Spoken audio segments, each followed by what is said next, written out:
31 de março de 1964. No Brasil, um golpe militar derruba o presidente João Goulart.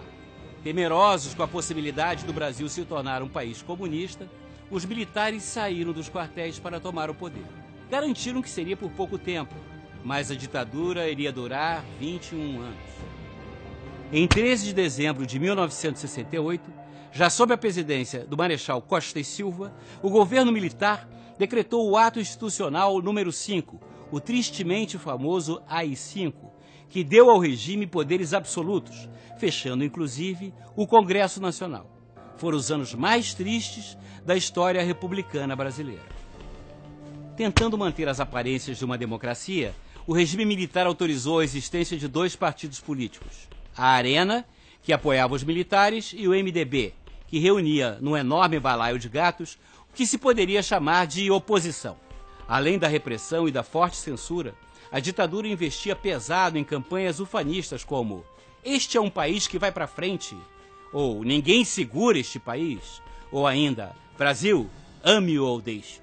O projeto da ditadura militar começou a fazer água em meados dos anos 70.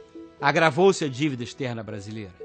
O fracasso do projeto dos militares, a inflação, o desemprego e a estagnação econômica fizeram a década de 80 entrar para a história como a década perdida. Em 15 de janeiro de 1985, o Colégio Eleitoral elege Tancredo Neves presidente da República, em oposição ao candidato do governo, o notório Paulo Salim Maluf.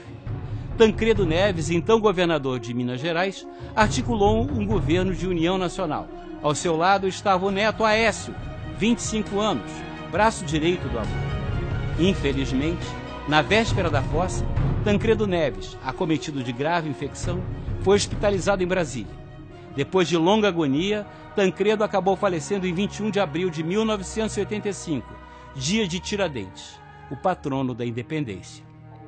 Convocada pelo vice-presidente José Sarney, que assumiu a presidência da República no lugar de Tancredo Neves, a Assembleia Nacional Constituinte começou a elaborar uma nova carta capaz de fortalecer a democracia após 21 anos de regime militar. Para presidir a Constituinte, foi eleito o deputado Ulisses Guimarães, histórico defensor da liberdade e da democracia.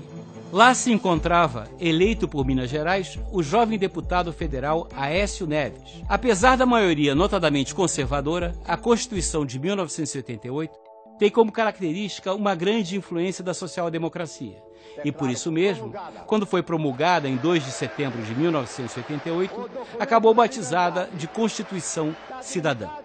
A bancada do PT, à época, votou contra a Constituição de 1988, que ainda está vigente no Brasil.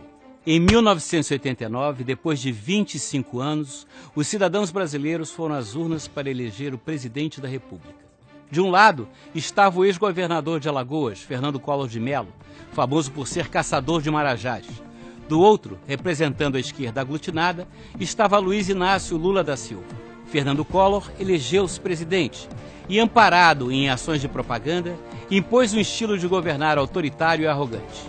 Para combater a inflação, decretou o confisco da poupança dos brasileiros.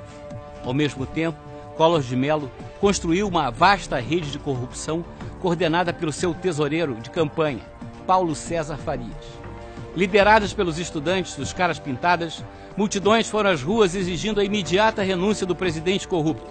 Collor renuncia antes do impeachment do Congresso Nacional. Assume o vice, Itamar Franco.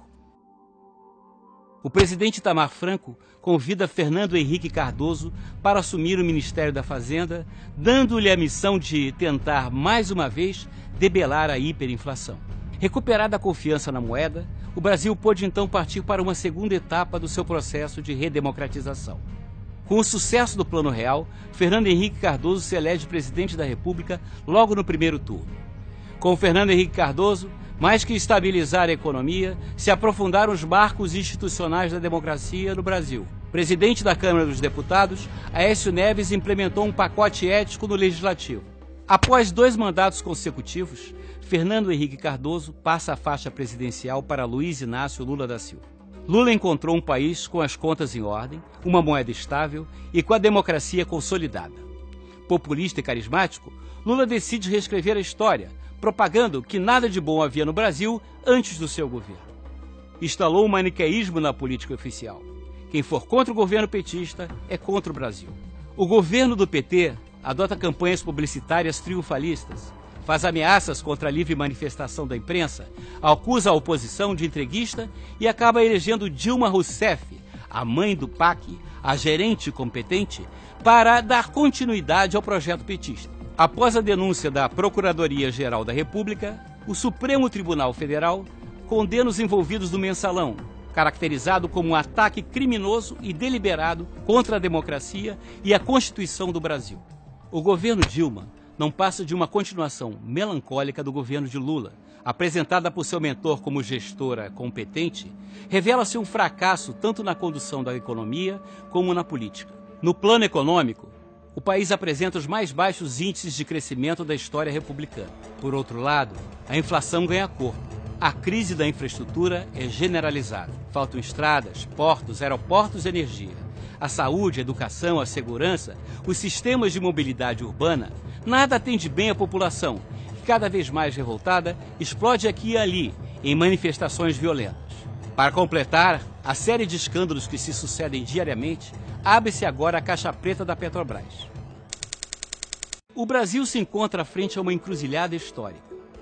É necessário recolocar o país nos trilhos da democracia, da justiça, da ética, do desenvolvimento e da modernidade. A oposição se organizou em torno de dois bons candidatos, Eduardo Campos e Aécio Neves. É o senador mineiro, porém, quem mais se qualifica politicamente para catalisar a mudança. Sua história de vida, desde quando acompanhou seu avô Tancredo Neves, passando pelo governo de Minas Gerais e pelo Congresso Nacional, o credencia para iniciar um novo ciclo na política brasileira.